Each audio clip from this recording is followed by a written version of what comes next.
Apreciados hermanos y amigos, estamos muy felices de estar una vez más con ustedes, el pastor Luis Aguiluz, para presentar el repaso de la lección de esta semana, lección número 11 para el 15 de junio del 2019. La lección se titula Familias de Fe y esta lección está presentándonos el texto bíblico de Hebreos 12, 1 y 2. Nos dice: por tanto, corramos con paciencia la carrera que tenemos por delante, puesto los ojos en Jesús, el autor y consumador de la fe, el cual por el gozo puesto delante de él, sufrió la cruz, menospreciando el oprobio, y se sentó a la diestra del trono de Dios. La lección de esta semana nos presenta a la familia fortalecida en la fe. No importa la etapa en que estemos viviendo, ni nuestras experiencias pasadas, ni lo que nos depare el futuro. Existimos en el contexto de la cultura. Nuestros padres, nuestros hijos, nuestro hogar, nuestra familia, incluso nuestra iglesia, todos se ven afectados por la cultura en la que existen, y en forma notable, además. Aunque hubo otros factores en juego, el cambio del sábado al domingo es un poderoso ejemplo de cómo la cultura de la época influyó sobre la iglesia en forma poderosa, pero también negativa. Cada vez que pasamos frente a una iglesia y vemos un cartel con los horarios del domingo, esto nos recuerda claramente cuán lejos puede llegar el poder de la cultura. Las familias cristianas enfrentan desafíos culturales todo el tiempo, cada instante. A veces las influencias culturales pueden ser buenas. Sin embargo, la mayoría de las veces esta influencia es negativa. Lo bueno es que el poder del Evangelio nos da luz, consuelo, fortaleza para enfrentar los desafíos que la cultura pueda ocasionar. Esta semana veremos cómo podemos ser familias de fe, mientras procuramos ser irreprensibles y sencillos, hijos de Dios, sin mancha, en medio de una generación maligna y perversa, en medio de la cual resplandecéis como luminares en el mundo, dice el apóstol Pablo. Retened lo bueno. A medida que el Evangelio circunda el mundo, los cristianos se encuentran con diferentes culturas y prácticas, muchas de las cuales atañen a las relaciones familiares y sociales. Una de las grandes preguntas para los misioneros cristianos es cómo deben relacionarse con las diversas normas culturales sobre muchas cosas, incluyendo las relaciones familiares, que podrían resultarles personalmente incómodas. Vamos a leer Hechos, capítulo 10, versículos 1 al 28. Pedro y Cornelio. Había en Cesarea un hombre llamado Cornelio, centurión de la compañía llamada la Italiana, piadoso y temeroso de Dios con toda su casa, que hacía muchas limosnas al pueblo y oraba a Dios siempre. Este vio claramente en una visión cómo a la hora novena del día, que un ángel de Dios entraba donde él estaba y le decía: Cornelio. Él, mirándole fijamente y atemorizado, dijo: ¿Qué es, Señor? Y le dijo: tus oraciones y tus limosnas han subido para memoria delante de Dios. Envía pues ahora hombres a Jope y haz venir a Simón, el que tiene por sobrenombre Pedro. Este posa en casa de cierto Simón curtidor, que tiene su casa junto al mar. Él te dirá lo que es necesario que hagas. Ido el ángel que hablaba con Cornelio, este llamó a 2 de sus criados y a un devoto soldado de los que le asistían, a los cuales envió a Jope después de haberles contado todo. Al día siguiente, mientras ellos iban por el camino y se acercaban a la ciudad, Pedro subió a la azotea para orar, cerca de la hora sexta, y tuvo gran hambre y quiso comer, pero mientras le preparaban algo, le sobrevino un éxtasis, y vio el cielo abierto y que descendía algo semejante a un gran lienzo, que atado de las 4 puntas era bajado a la tierra, en el cual había de todos los cuadrúpedos terrestres y reptiles y aves del cielo. Y le vino una voz: levántate, Pedro, mata y come. Entonces Pedro dijo: Señor, no, porque ninguna cosa común o inmunda he comido jamás. Volvió la voz a él la segunda vez: lo que Dios limpió, no lo llames tú común. Esto se hizo 3 veces, y aquel lienzo volvió a ser recogido en el cielo. Y mientras Pedro estaba perplejo dentro de sí sobre lo que significaría la visión que había visto, He aquí los hombres que habían sido enviados por Cornelio, los cuales preguntando por la casa de Simón llegaron a la puerta.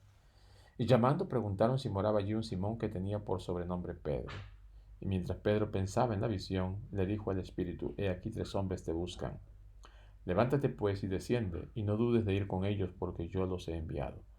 Entonces Pedro, descendiendo a donde estaban los hombres que fueron enviados por Cornelio, les dijo, he aquí yo soy el que buscáis. ¿Cuál es la causa por la que habéis venido?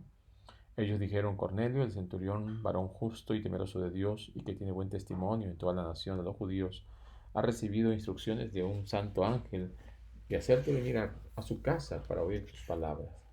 Entonces, haciéndoles entrar, los hospedó, y al día siguiente, levantándose, se fue con ellos, y le acompañaron algunos de los hermanos de Jope. Al otro día entraron en Cesarea, y Cornelio los estaba esperando, habiendo convocado también a sus parientes y amigos más íntimos. Cuando Pedro entró, salió Cornelio a recibirle, y postrándose a sus pies adoró. Mas Pedro le levantó diciendo, levántate, pues yo mismo también soy hombre.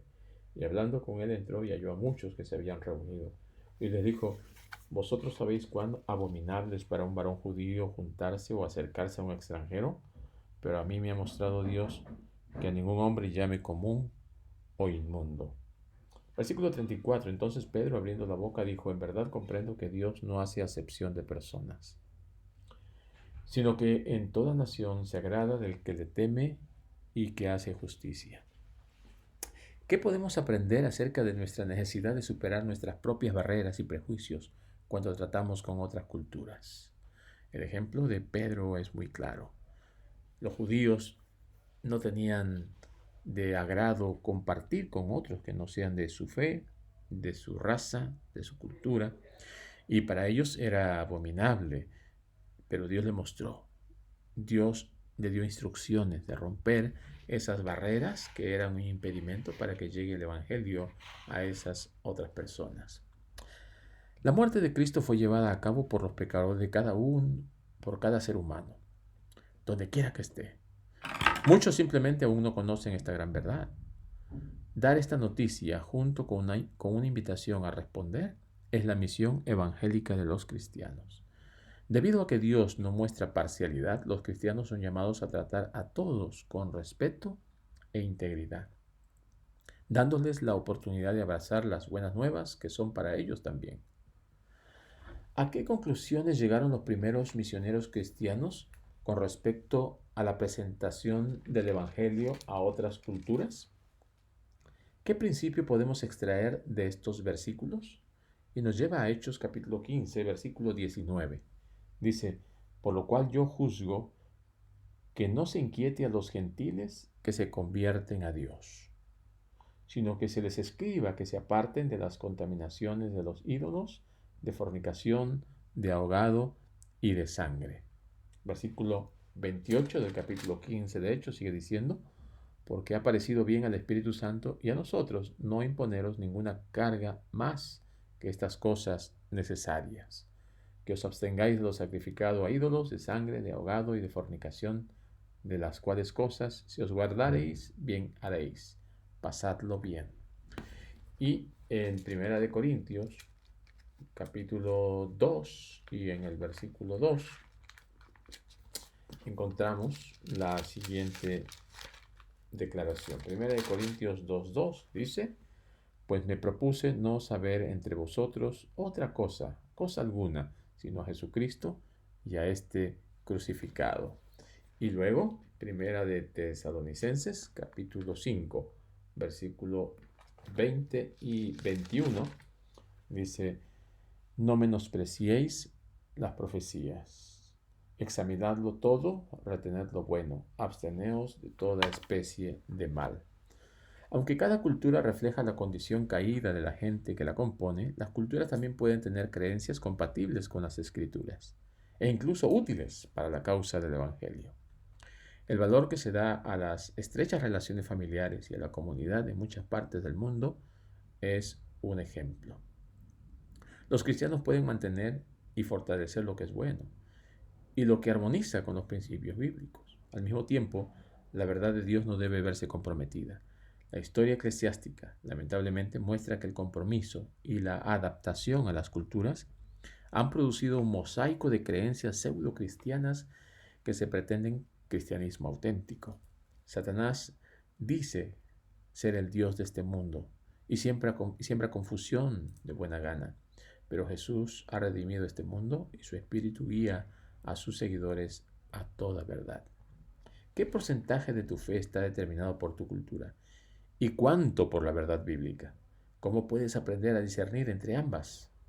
Prepárate para analizar estas respuestas, porque es algo que nosotros experimentamos cada día. Así que aunque nos encontramos en nuestra cultura con diferentes prácticas, con diferentes experiencias, nosotros debemos encararlas, pero desde la perspectiva bíblica y con nuestros principios. Nosotros como cristianos somos llamados a tratar a todos con respeto e integridad. Recordemos que la muerte de Cristo fue realizada por todos y que las culturas, aunque tengan creencias compatibles con las Escrituras, debemos nosotros asimilarlas siempre y cuando sean de beneficio y útiles también para la causa del Señor. Pero recordemos, nunca debemos comprometer la verdad por nuestras culturas. Nunca debemos dejar de lado nuestros principios por seguir ciertas tradiciones culturales. El poder de la cultura en la familia. ¿Cómo influye la cultura en la familia? Y nos vamos a ir al libro de Génesis, capítulo 18, versículo 19, que nos dice, porque yo sé que mandará a sus hijos y a su casa después de sí que guarden el camino de Jehová, haciendo justicia y juicio, para que haga venir Jehová sobre Abraham lo que ha hablado acerca de él. Aunque puede presentar diversas configuraciones, las familias son los componentes básicos de la sociedad. Por lo tanto, existen muchos rasgos culturales distintivos de varias sociedades que están directamente vinculados a la familia. Por ejemplo, en una cultura antigua se consideraba responsabilidad del hombre comerse el cadáver de sus padres muertos. En otra, un hombre que quería una esposa tenía que llevar al padre de ella una dote de cabezas reducidas de una tribu rival. Incluso, en tiempos modernos, las ideas relacionadas con los niños, el cortejo, el divorcio, el matrimonio, los padres y otras varían ampliamente. Al difundir nuestro mensaje a las diversas culturas, debemos aprender a relacionarnos con ellas de manera que, sin comprometer nuestras creencias, no ocasione problemas innecesarios. Al mismo tiempo, y más cerca de casa, tenemos que ser muy conscientes de qué influencias culturales pueden impactar a nuestra familia. ¿De qué manera la cultura impactó en la vida familiar en los siguientes ejemplos? ¿Y qué principios podemos aprender de ellos?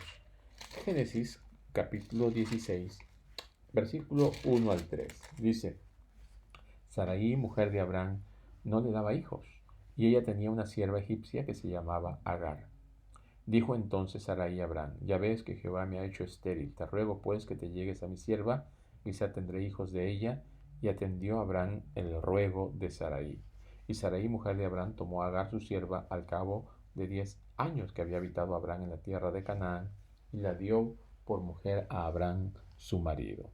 Vemos aquí cómo la cultura, ¿no?, impregna en la vida de esta familia y realizan un acto que, aunque en el lugar donde ellos vivían era aceptado culturalmente, como hijos de Dios no era lo correcto, no era lo que el Señor quería para que nosotros experimentáramos, porque eso iba a traer consecuencias terribles, no solamente en ese momento, sino también en el futuro.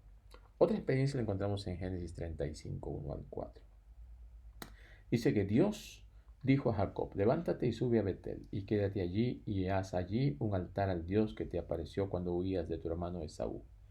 Entonces Jacob dijo a su familia y a todos los que con él estaban, quitad los dioses ajenos que hay entre vosotros, y limpiaos, y mudad vuestros vestidos. Y levantémonos y subamos a Betel, y allí haré altar a Dios, que me respondió en el día de mi angustia, y ha estado conmigo en el camino que he andado. Versículo 4. Así dieron a Jacob todos los dioses ajenos que había en poder de ellos, y los zarcillos que estaban en sus orejas, y Jacob los escondió debajo de una encina que estaba junto a Siquem. Como vemos aquí también, La idolatría era muy común en estos pueblos y prácticas que no estaban aceptadas por el Señor. El Señor mostró a Jacob algo y Jacob fue una influencia positiva para que su familia se quitaran aquellas cosas que estaban separándolos del Dios verdadero. Estas cosas a veces afectan nuestra relación entre los miembros de la familia porque la idolatría es muy perjudicial, es muy terrible. Otra experiencia está en Esdras capítulo 10. Y eso se trata acerca de la expulsión de las mujeres extranjeras. Dice que mientras oraba Esdras y hacía confesión, llorando y postrándose delante de la casa de Jehová, se juntó a él una gran multitud de hombres, mujeres y niños, que lloraban también al pueblo. Entonces respondió Secanías, hijo de Jehiel, de los hijos de Elam, y dijo a Esdras: nosotros hemos pecado contra nuestro Dios, pues tomamos mujeres extranjeras de los pueblos de la tierra, mas a pesar de esto hay esperanza para Israel. Ahora pues hagamos pacto con nuestro Dios, que despidemos a todas las mujeres y los nacidos de ellas, según el consenso de mi Señor y de los que temen el mandamiento de nuestro Dios, y hágase conforme a la ley. Levántate, porque esta es tu obligación y nosotros estaremos contigo. Esfuérzate y pon manos a la obra. Entonces se levantó Esdras y juramentó a los príncipes, de los sacerdotes y de los levitas y a todo Israel que harían conforme a esto, y ellos juraron. Se levantó luego Esdras de delante de la casa de Dios y se fue a la cámara de Johanán, hijo de Eliasib, e ido allá, no comió pan ni bebió agua, porque se entristeció a causa del pecado de los del cautiverio. E hicieron pregonar en Judá y en Jerusalén que todos los hijos del cautiverio se reuniesen en Jerusalén. Y el que no viniera dentro de 3 días, conforme al acuerdo de los príncipes y de los ancianos, perdiese toda su hacienda, y el tal fuese excluido de la congregación de los del cautiverio. Así todos los hombres de Judá y de Benjamín se reunieron en Jerusalén dentro de los 3 días, a los 20 días del mes, que es el mes noveno, y se sentó todo el pueblo en la plaza de la casa de Dios, temblando con motivo de aquel asunto y a causa de la lluvia. Y se levantó el sacerdote Esdras y le dijo: vosotros habéis pecado por cuanto tomasteis mujeres extranjeras, añadiendo así sobre el pecado de Israel. Ahora pues, dad gloria a Dios y a Jehová, Dios de vuestros padres, y haced su voluntad y apartaos de los pueblos, de las tierras y de las mujeres extranjeras. Y respondió toda la asamblea y dijeron en alta voz: así se haga conforme a tu palabra. Pero el pueblo es mucho y el tiempo lluvioso, y no podemos estar en la calle, ni la obra es de un día ni de dos, porque somos muchos los que hemos pecado en esto. Sean nuestros príncipes los que se queden en lugar de toda la congregación, y todos aquellos que en nuestras ciudades hayan tomado mujeres extranjeras vengan en tiempos determinados, y con ellos los ancianos de cada ciudad y los jueces de ellas, hasta que apartemos de nosotros el ardor de la ira de Dios sobre esto. Solamente Jonatán, hijo de Asael, y Jahzías, hijo de Tikva, se opusieron a esto, y los levitas Mesulán y Sabetai les ayudaron.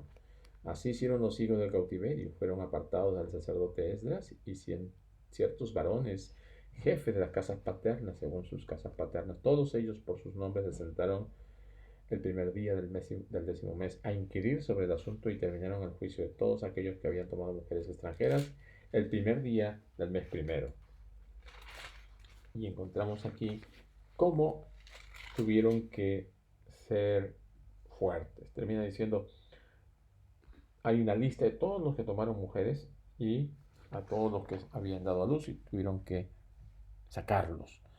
Estas experiencias a veces parecieran muy duras, pero tuvieron que realizarse con la finalidad de que el pecado no se expandiera y de que no tuviesen consecuencias lamentables más adelante. Otro texto nos presenta 1 Reyes 11:1, que dice: pero el rey Salomón amó, además de la hija de Faraón, a muchas mujeres extranjeras, a las de Moab, a las de Amón, a las de Edom, a las de Sidón y a las Eteas. Esto era común en los pueblos en el Antiguo Oriente. Los reyes tenían muchas mujeres y mucha gente pudiente también tenía muchas mujeres. No era lo que Dios quería, pero la cultura había impregnado dentro del pueblo de Dios y se estaban realizando estas prácticas que estaban no del mejor agrado para Dios. Ninguno de nosotros vive en el vacío. Todos nosotros y nuestras familias nos vemos influenciados por la cultura en que vivimos. A veces ni lo percibimos, a veces ni cuenta nos damos, pero estamos en par y a la par con lo que nos rodea, con lo que está en nuestro entorno, con aquello que nos influencia a través de los medios de comunicación, a través de la prensa, a través de la televisión, la cultura, la moda, todas aquellas cosas que están en nuestro entorno crean una influencia en nosotros, querrámoslo o no.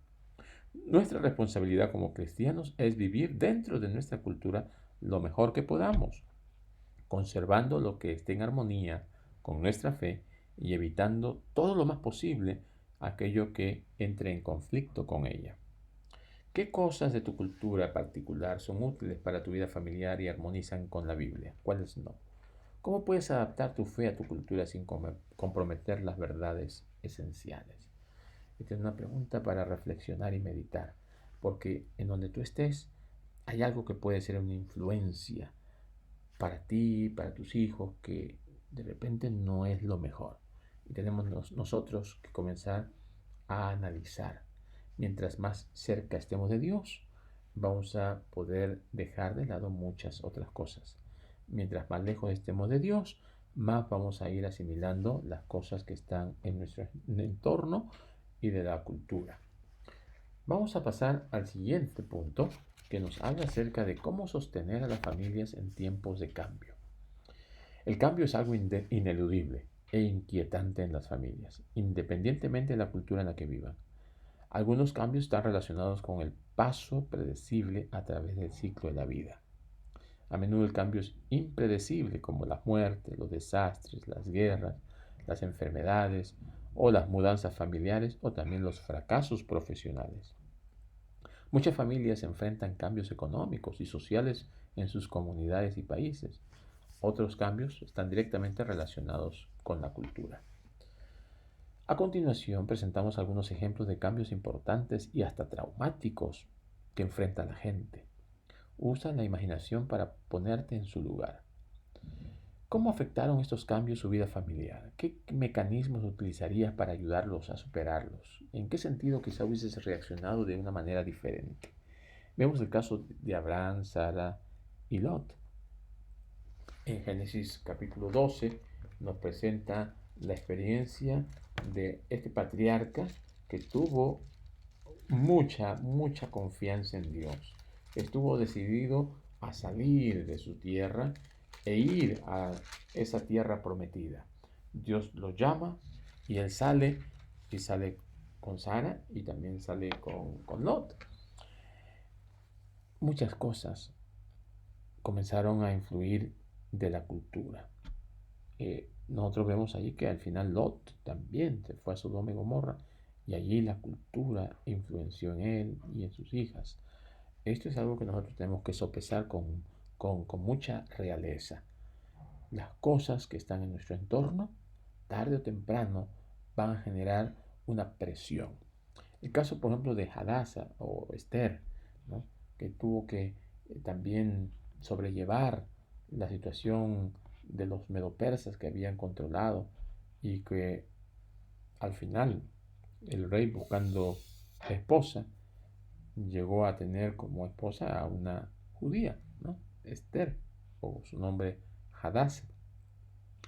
Ella tuvo que mantenerse fiel a los principios de Dios. Y ella dijo, ¿no? Si he de morir, que muera.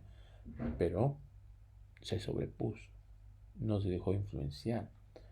Ella participó de ese certamen de belleza para la búsqueda de la esposa del rey. Era algo de la cultura, pero Mardoqueo estuvo siempre a su lado, tratando de enseñarle y demostrarle cuál debería ser su posición como hija de Dios. También vemos el caso de Daniel, Ananías, Misael y Azarías, jóvenes, creyentes, fieles, que fueron sacados de su entorno y llevados a una cultura diferente. Ellos se mantuvieron fieles, no dejaron que la cultura y las costumbres y tradiciones del pueblo los afectaran tanto en su alimentación, tanto como en su formación, como en su adoración a Dios. No se doblegaron, fueron fieles. El cambio conlleva la experiencia de la pérdida y la ansiedad de la incertidumbre en cuanto a nuestro futuro inmediato. En función de la capacidad de una familia para adaptarse a los cambios, estas experiencias pueden impulsar a las personas a nuevos niveles de crecimiento y apreciación de las cosas espirituales o pueden generar estrés y ansiedad. Para unos, las situaciones muy difíciles crean estrés, crean desesperación y se apartan, se alejan de Dios. Para otros, los hace acercarse más a Dios. Satanás explota el trastorno que conllevan los cambios, con la esperanza de introducir dudas y desconfianza en Dios. Las promesas de la palabra de Dios, los recursos de la familia y de los amigos y la seguridad de que su vida estaba en manos de Dios ayudaron a muchos héroes y heroínas de la fe a sobrellevar con éxito un cambio trascendental en su vida. De igual manera, Dios te puede ayudar a ti. Dios te va a ayudar a ti. Dios te va a guiar en todo momento cuando tú pones tu confianza en Él. Y cualquier cambio que tú vayas a experimentar, Dios va a estar a tu lado. Y si conoces a alguien o incluso a toda una familia que afronte un cambio traumático, realiza algo práctico para ofrecerles ayuda y ánimo.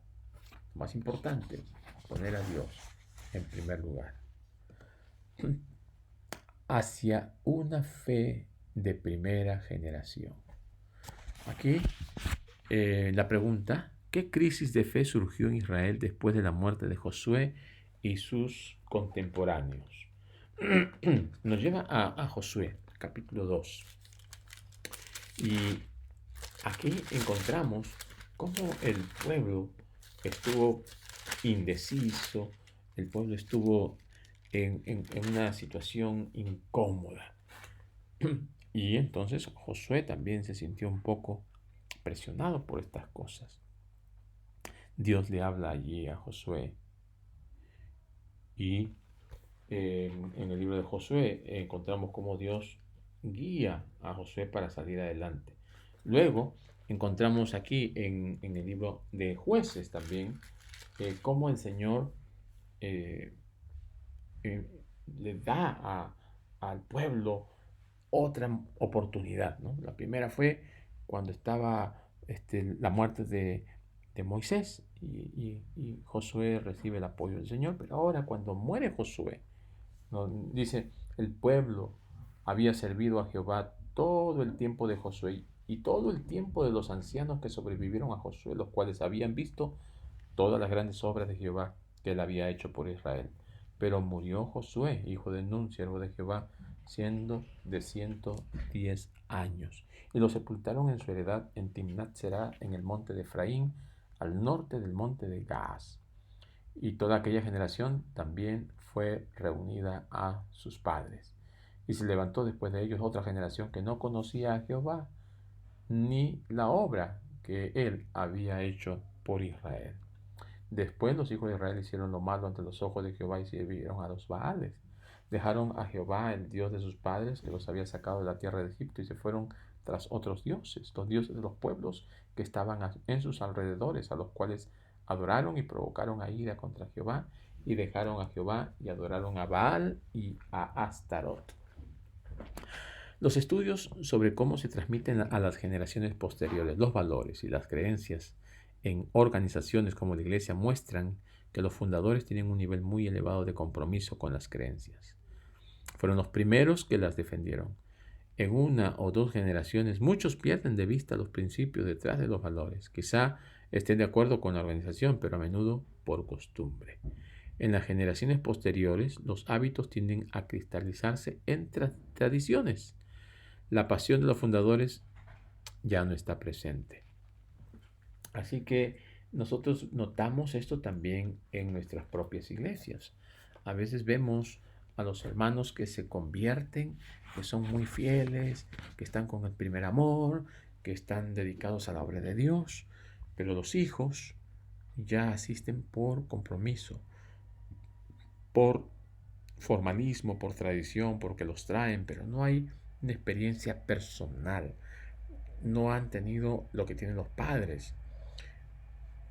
Han nacido en el hogar cristiano, pero no han tenido todavía ese encuentro con Dios. Se ha dicho que Dios no tiene nietos, solo hijos. ¿Qué crees que significa esto?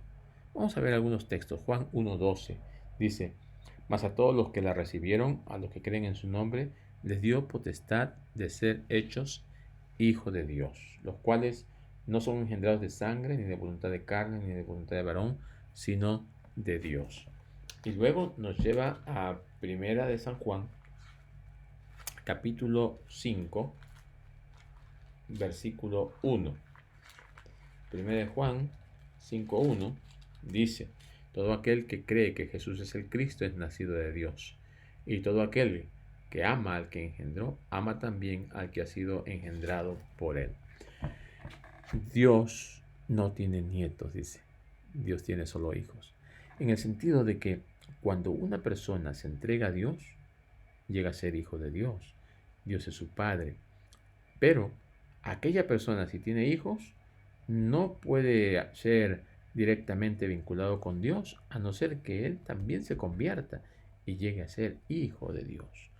Un método común para transmitir valores a través de las largas generaciones de cristianismo ha sido que los mayores cuenten a los jóvenes lo que creen. No obstante, saber lo que creen los padres o la iglesia no significa una fe personal.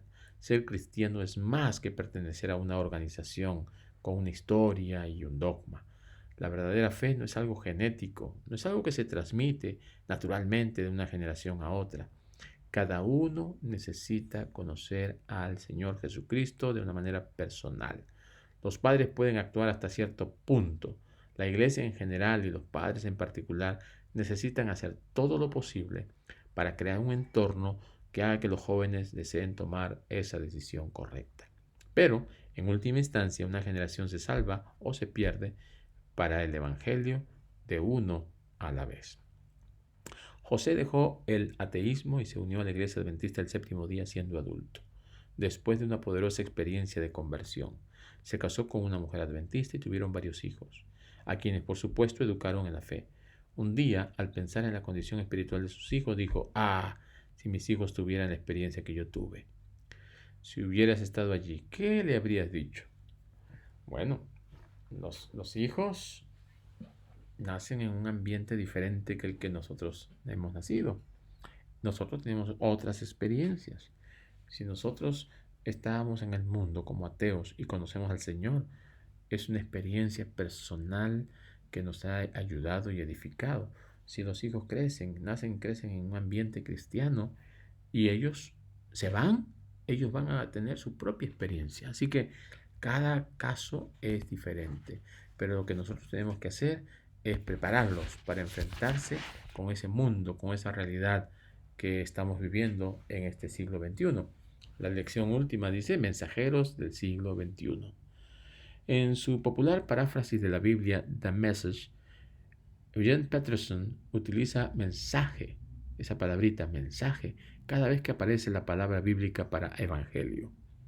Las buenas nuevas sobre Jesús son verdaderamente el mensaje que aún necesita el mundo de hoy. Las familias cristianas son llamadas a experimentarlo juntas y a compartirlo en cualquier cultura en la que vivan.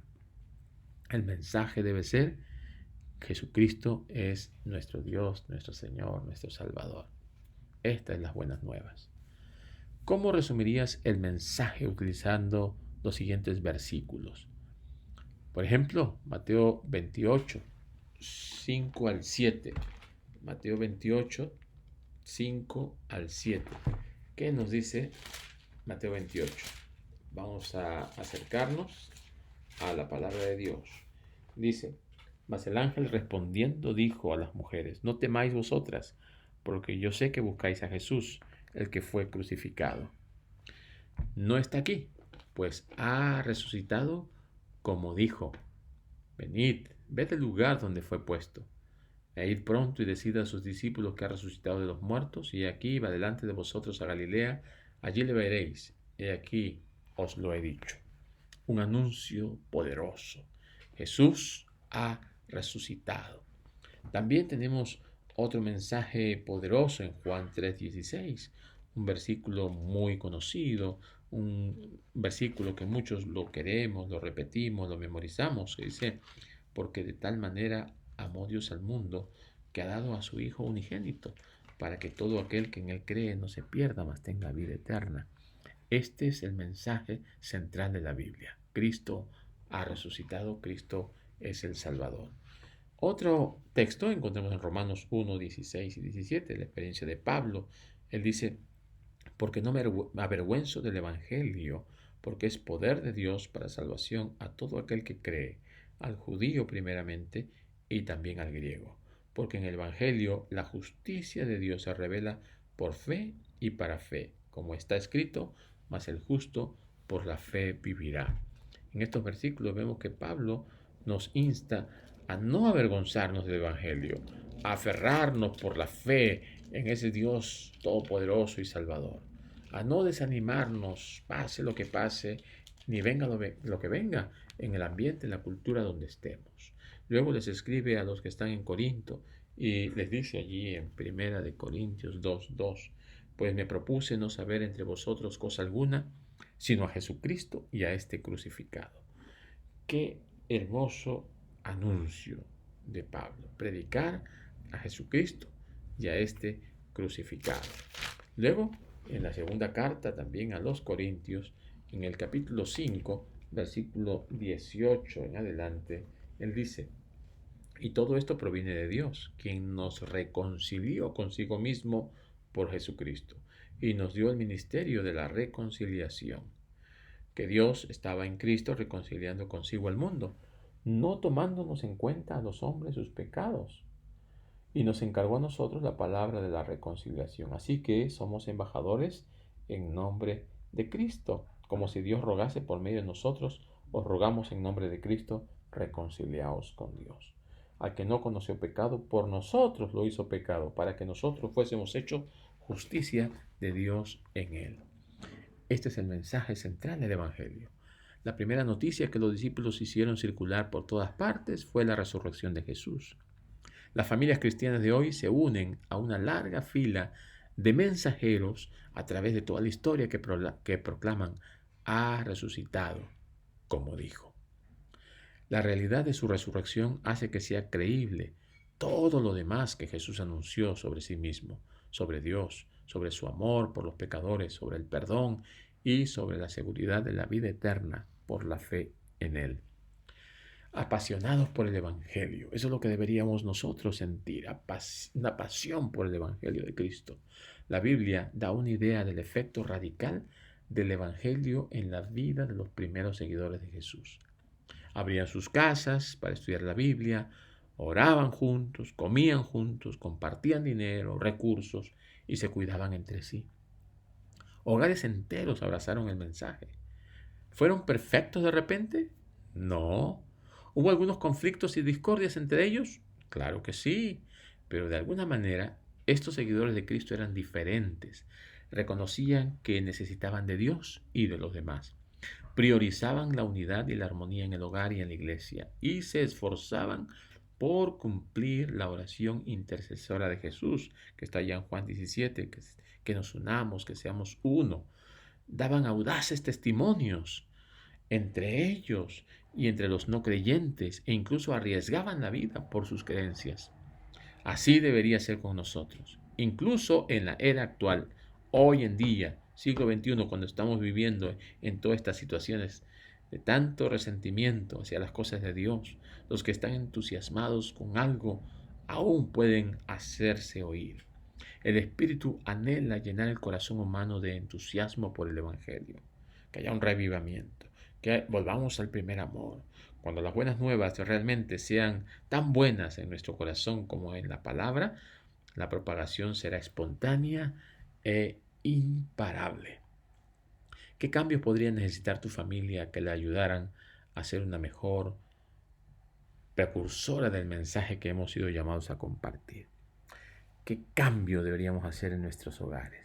¿Cómo deberíamos buscar a Dios? ¿Cómo deberíamos acercarnos a la presencia de Dios para ser revitalizados, reanimados, para que podamos predicar por palabra, por precepto, por ejemplo, nuestra vida, nuestros testimonios, todo?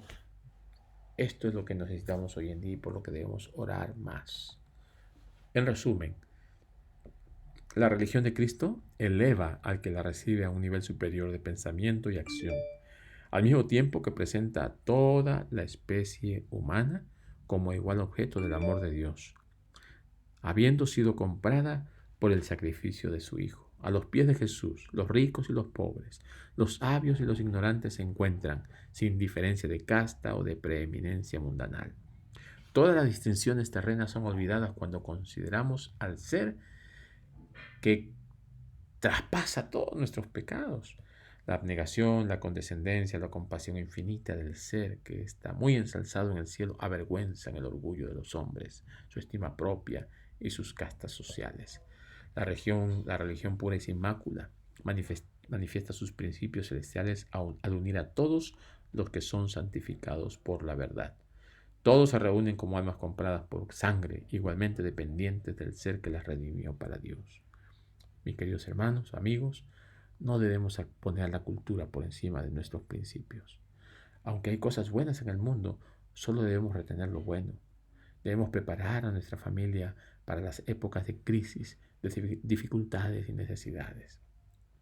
También debemos adaptarnos a los cambios, cualquier cambio que venga, pero siempre manteniendo nuestra fe y nuestros valores. Y debemos transmitir nuestra fe a nuestros hijos, que conozcan a Cristo personalmente, que tengan un encuentro con su Señor. Que Dios te bendiga en esta nueva experiencia con Jesús, que tengas una bendecida semana.